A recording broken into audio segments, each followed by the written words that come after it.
जब 3 चोर या 3 डकैत या 3 बदमाश जो है किसी मकसद के लिए काम करते हैं, पैसे के लिए, जब उसका बंटवारा होता है, अगर उसमें कोई डिस्प्यूट हो जाए तो रिजल्ट सबके सामने होता है, एक दूसरे की शिकायत करता पुलिस में, नतीजा होता है कि तीनों पकड़े जाते हैं। वही हाल महाराष्ट्र में इस महाविकास आघाड़ी सरकार का हो रहा है, जिसको मैं हमेशा महाविनाशकारी सरकार कहता हूं।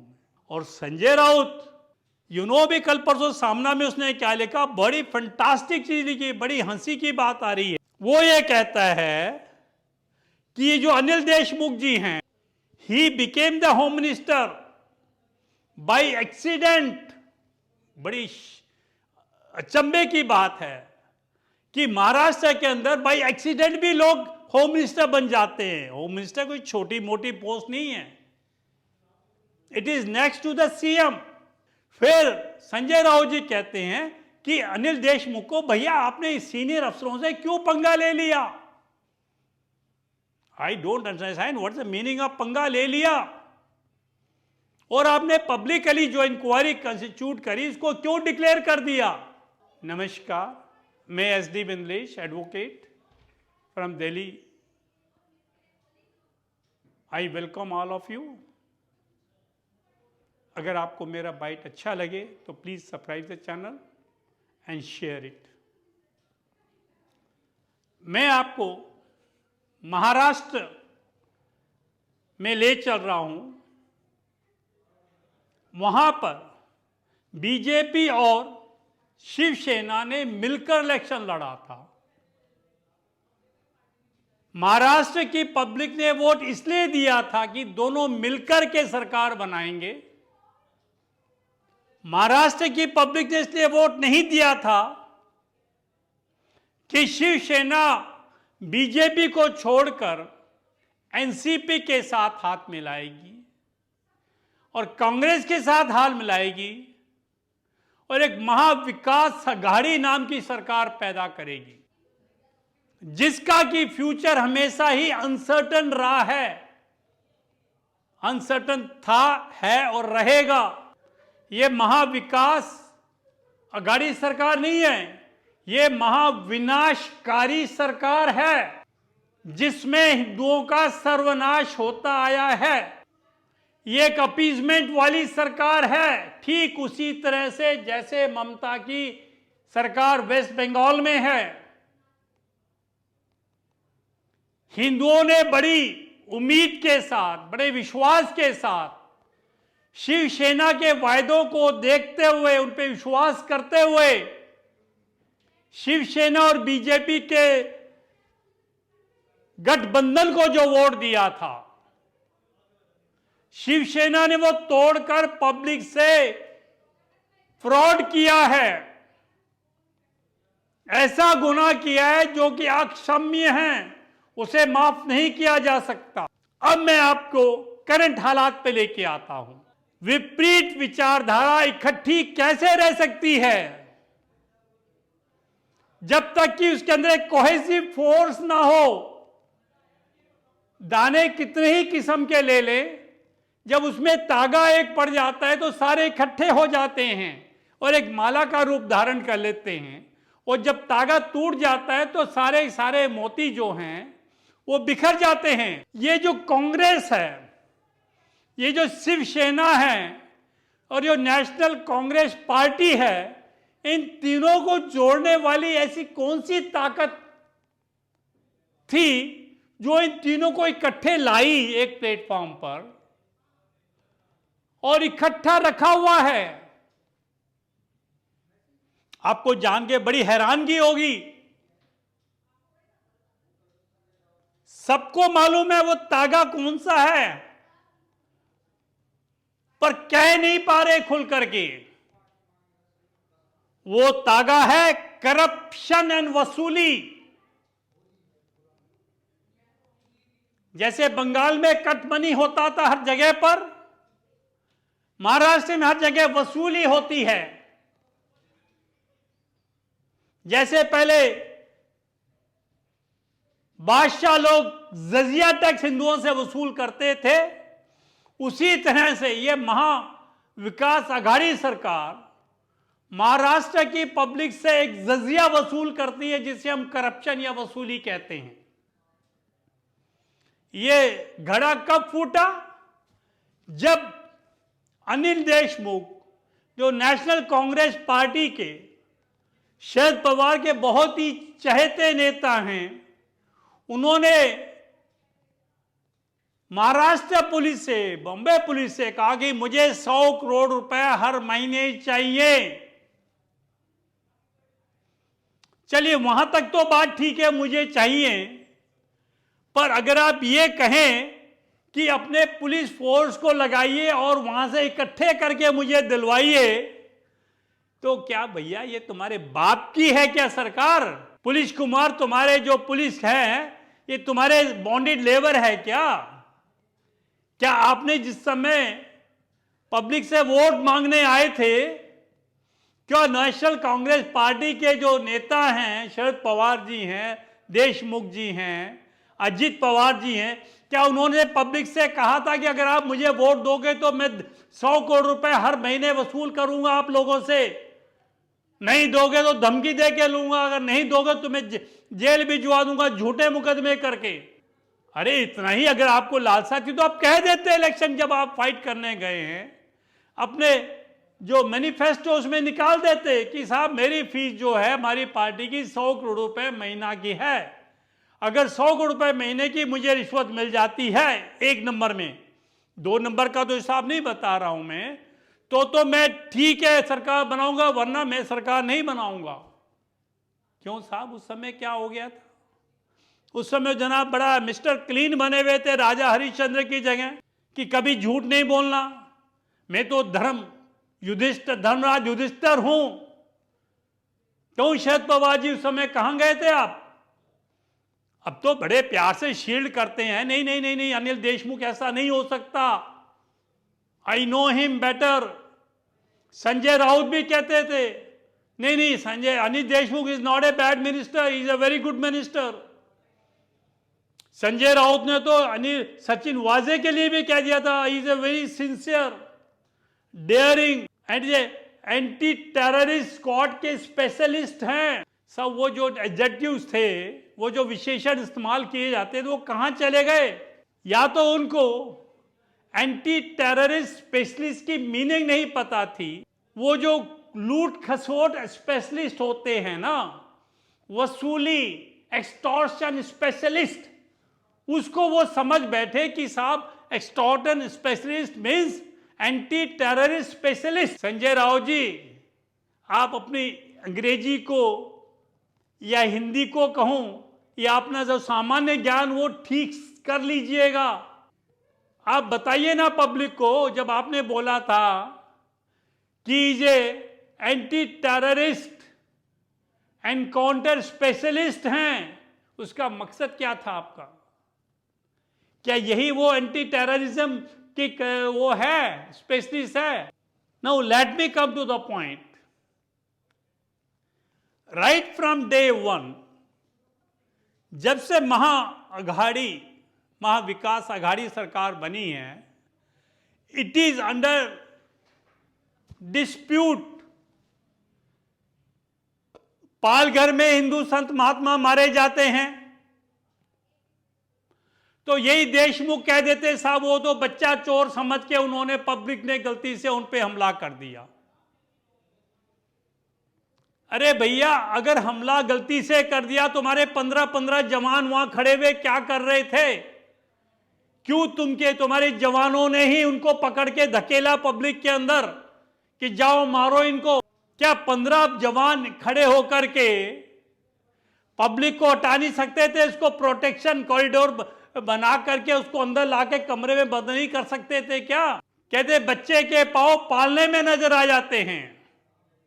तो हमने जब ही कहा था कि ये जो सरकार बनी है महाविकास आघाड़ी सरकार, ये हिंदू विरोधी है। सबको मालूम है वो संतों को किसने मारा था, कम्युनिस्टों ने, और जो वहां क्रिश्चियन मिशनरीज थे, वो नहीं चाहते थे कि यहां पर कोई हिंदू सेंट आए, गुजरे यहां से। या उनके काम में कोई रुकावट डाले। तो ये जो देशमुख जी है शुरू से ही झूठ बोलते आए हैं। उसके बाद सुशांत सिंह की डेथ हुई, बाकायदा मर्डर किया गया। उसके बावजूद भी इसी अनिल देशमुख ने पुलिस कमिश्नर के साथ साठगांठ करके सेम डे प्रेस कॉन्फ्रेंस करवा देते हैं कि साहब it is a matter of suicide without any investigation. How could the police commissioner of Bombay say it's a matter of suicide. जितनी भी उन्होंने इन्वेस्टिगेशन की 55-56 दिन तक, जब तक केस सीबीआई को सुप्रीम कोर्ट ने ट्रांसफर नहीं किया, that was simply a farce investigation, that was joke and not a investigation. और खुद वो एग्री करते साहब, this was simply to satisfy herself whether it was a suicide so that we can investigate it. उन्होंने तो ये कभी सोचा भी नहीं था कि इसको मर्डर के रूप में इसको इन्वेस्टिगेट करेंगे। ये तो थैंक लॉर्ड कि उसकी आत्मा की जो पुकार थी वो सुनी गई और सीबीआई ने केस टेक ओवर किया और वहां इसको सुसाइड एंगल और मर्डर एंगल दोनों से ही और ड्रगिस्ट एंगल से, तीनों से इसको उन्होंने इन्वेस्टिगेट किया। और जो तुम्हारे ईडी थे, जो नेशनल ब्यूरो ऑफ नारकोटिक्स थी, उन्होंने इसको ड्रग एंगल से परख करके कई एफआईआर लॉन्च करी। Actually that was also a case of drugism and murder, not a case of suicide, जिसको इसी पुलिस कमिश्नर से, इसी महाराष्ट्र सरकार ने पब्लिक को बेवकूफ बनाने के लिए झूठ बोला है, पब्लिक से फ्रॉड प्ले किया कि it's a matter of suicide. तो अब मैं आता हूं जो करंट सिचुएशन है। करंट सिचुएशन कहते हैं political crisis. It is not a ordinary situation, it's a political crisis. और जैसे कभी राहुल गांधी ने बोला था कि साहब भूकंप आ जाएगा, तो परमवीर की एक चिट्ठी ने पूरी महाराष्ट्र की पॉलिटिक्स की सियासत में एक भूकंप लेके आ गया। कई दिनों से उथल पुथल हो रही है, क्यों जो धागा था ना, कॉमन डोर जो थी, जो जोड़ रही थी तीनों को, शिवसेना, कांग्रेस, एनसीपी को, वो टूट गई कहीं ना कहीं। झगड़ा हो गया कि मेरा शेयर इतना था, उसका शेयर इतना था, तुम्हारा शेयर इतना था, इसमें फर्क कैसे पड़ गया। जब 3 चोर या 3 डकैत या 3 बदमाश जो है किसी मकसद के लिए काम करते हैं, पैसे के लिए, जब उसका बंटवारा होता है, अगर उसमें कोई डिस्प्यूट हो जाए तो रिजल्ट सबके सामने होता है, एक दूसरे की शिकायत करता पुलिस में, नतीजा होता है कि तीनों पकड़े जाते हैं। वही हाल महाराष्ट्र में इस महाविकास आघाड़ी सरकार का हो रहा है, जिसको मैं हमेशा महाविनाशकारी सरकार कहता हूं। अब एनसीपी जो एलिगेशन लगा रही है, वो लगा रही है किसके ऊपर? शिवसेना पर। और कांग्रेस लगा रहा है दोनों पर। और फिर कहता है नहीं, अवर government is a very stable government, it will continue for 5 years। अभी तो 2 ही साल हुए हैं, अभी तो 3 साल और बाकी हैं। कांग्रेस को इस 100 करोड़ पर मंथ की, यानी कि 1200 करोड़ के वसूली में से पता नहीं कितना हिस्सा मिलना है, कि वो चुपचाप बैठी हुई है। वो सपोर्ट कर रही है दोनों को और कहती है हम इस गवर्नमेंट को नहीं गिरने देंगे।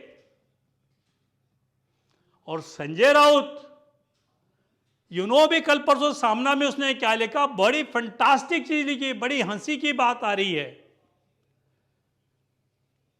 वो ये कहता है कि ये जो अनिल देशमुख जी हैं, he became the home minister by accident. बड़ी अचंभे की बात है कि महाराष्ट्र के अंदर बाय एक्सीडेंट भी लोग होम मिनिस्टर बन जाते हैं। होम मिनिस्टर कोई छोटी मोटी पोस्ट नहीं है, it is next to the CM. तो मुझे लगा कि जो अमित शाह है ये भी शायद बाई एक्सीडेंट ना बन गए हो home minister of the government of India. शायद मोदी जी ने इनको बाई एक्सीडेंट बना दिया होगा। अगर इस तरह से होम मिनिस्टर, गृह मंत्री भी बाई एक्सीडेंट बनने लगे तो उस सरकार का क्या होगा, उस देश की जनता का क्या होगा? साहब क्यों हुआ एक्सीडेंट से? क्योंकि जयंत पाटिल ने या दिलीप वलसे पाटिल जो थे, जो दो इसके एस्पायरेंट थे, उन्होंने इस सीट पर लेने को मना कर दिया। जैसे उनके पास सिर्फ दो ही आदमी थे जो कि होम मिनिस्टर को संभाल सकते थे, बाकी कोई कैंडिडेट नहीं था, ना शिवसेना में था, ना एनसीपी में था, ना कांग्रेस में था। This what they want to say. अगर हम यूं कहें कि अनिल देशमुख जी उसके काबिल नहीं थे और मजबूरी में ये बनाए गए होम मिनिस्टर, तो इसमें कोई गलत नहीं होगा। चलिए, बात वहां तक नहीं होती है। फिर संजय राउत जी कहते हैं कि अनिल देशमुख को, भैया आपने सीनियर अफसरों से क्यों पंगा ले लिया? I don't understand what's the meaning of पंगा ले लिया। और आपने पब्लिकली जो इंक्वायरी कंस्टिट्यूट करी उसको क्यों डिक्लेयर कर दिया? साहब इसका मतलब ये हुआ, अगर कोई पुलिस कमिश्नर गलत काम करता है, कोई एडिशनल कमिश्नर गलत काम करता है, कोई इंस्पेक्टर या sub inspector, assistant sub inspector जो एपीआई को बोलते हैं, वो कोई बहुत ही बड़ा गलत काम कर रहा है, तो होम मिनिस्टर को इतनी पावर भी नहीं होनी चाहिए कि वो पब्लिकली उसकी इंक्वायरी को अनाउंस कर सके और वो ये कह सके कि साहब ये गलत हो रहा है तुम्हारे डिपार्टमेंट के अंदर। तो मुझे समझ में नहीं आता संजय राउत जी चाहते क्या हैं और क्या कहना चाहते हैं और क्या कह गए। शायद उनकी जो जबान है, टंग, वो फिसल गई है, कहना कुछ और चाह रहे थे, कह कुछ और गया है मेरे हिसाब से। तो ये जो प्रॉब्लम आई है, अब जो प्रॉब्लम ये खड़ी हो रही है, अभी शरद पवार जी जो थे ये अमित शाह से मिले अहमदाबाद में। अब देखिए, तुम्हारे उद्धव ठाकरे जी है, वो अपनी चाल चल रहे हैं, एनसीपी अपनी चाल चल रही है, कांग्रेस अपनी चाल चल रहा है। एक दूसरे को डंक मारने को तैयार बैठे हुए हैं। वो उसको ब्लेम कर रहा है, वो उसको ब्लेम कर रहा है, वो उसको उखाड़ रहा है, वो उसको उखाड़ रहा है। ऐसे में who is a sufferer? Public is sufferer. इसीलिए मैं कहता हूं ये जो महाविकास अघाड़ी से सरकार है, ये महाविनाश अघाड़ी से सरकार है। इसमें पब्लिक को बर्बादी होनी निश्चित है। एक तरफ कोविड-19 जो सबसे ज्यादा मैक्सिमम जो अगर इन्फेक्ट हुआ वो महाराष्ट्र में हुआ था। अब सेकेंड वेव जो मैक्सिमम है वो भी महाराष्ट्र में है।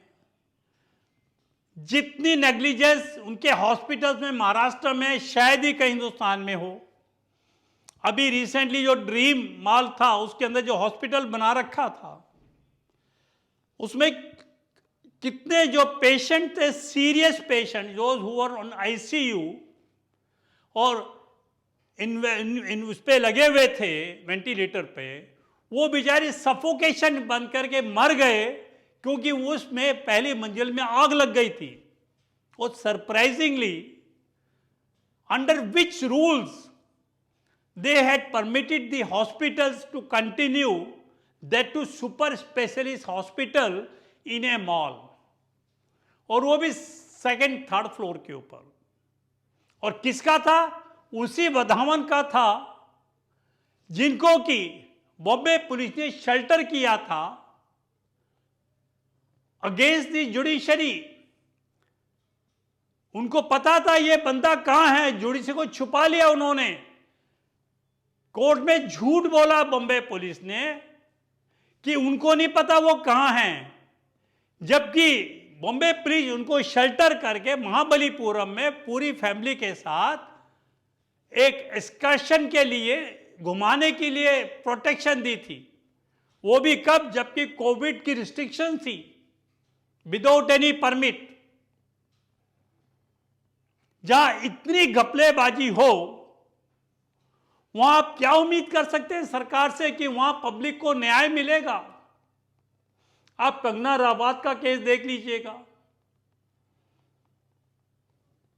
अब इतनी एक्ट्रेस वहां पे मरते हैं, इतने एक्टर मरते हैं। अभी वो देख लीजिए जो अंतिला के सामने ये जिसमें छड़े मिली जिलेटिन की स्कॉर्पियो के अंदर, मनसुख हरेन का, उसको भी कहते हैं सुसाइड हो गया। बॉम्बे पुलिस के लिए पेट वर्ड है सुसाइड। किसी का मर्डर हो, कुछ हो, सुसाइड, क्योंकि सुसाइड में इन्वेस्टिगेशन करनी पड़ती नहीं, और जिसने मर्डर किया उससे मोटी रिश्वत भी मिल जाती है। तो ऐसा जो रंग चोखा लाए, मेहनत कड़ी ना लगे, और क्या चाहिए उनको? ना इन्वेस्टिगेशन करनी पड़ी, ना कुछ करनी पड़ी, कमीशन कट भी मिल गया और सुसाइड कह के अपना पिंड भी छुड़ा लिया। तो साहब मेरा कहने का मतलब ये है कि अगर इस तरह से चलती रही तो ये सरकार किसी भी समय खत्म हो सकती है। 100 सुनार की एक लोहार की, ये बहुत पुरानी कहावत है हमारे में। ये जो इंटरनल डिस्प्यूट है इनका, और जो संजय राउत ने एनसीपी को क्रिटिसाइज किया है, इससे यह लग रहा है कि जो शिवसेना है और एनसीपी के अंदर आपस में इतनी ज्यादा मिसअंडरस्टैंडिंग क्रिएट होगी that can not live together. तो अब या तो बीजेपी एनसीपी के साथ मिलकर सरकार बनाएगी, या शरद पवार जी जो मिले अमित शाह से, उनका मिलने का एक कारण हो सकता है कि साहब अभी आप यहां पर प्रेसिडेंट रूल लागू मत करें, जबकि circumstances are ripe enough to declare president rule. तो it's a big question mark, what shall be the future of this Mahavinash Aghadi सरकार, whether it will be replaced by a BJP in alliance with NCP. क्यों शिवसेना के साथ तो वो alliance करेगी नहीं, उन्होंने बहुत धोखा दिया है बीजेपी को, या it will be govern through a president rule, it has to be seen. Thank you very much. If you like the debate, please subscribe it, share it. Myself, SD Benlesh, advocate from Delhi. Thank you very much.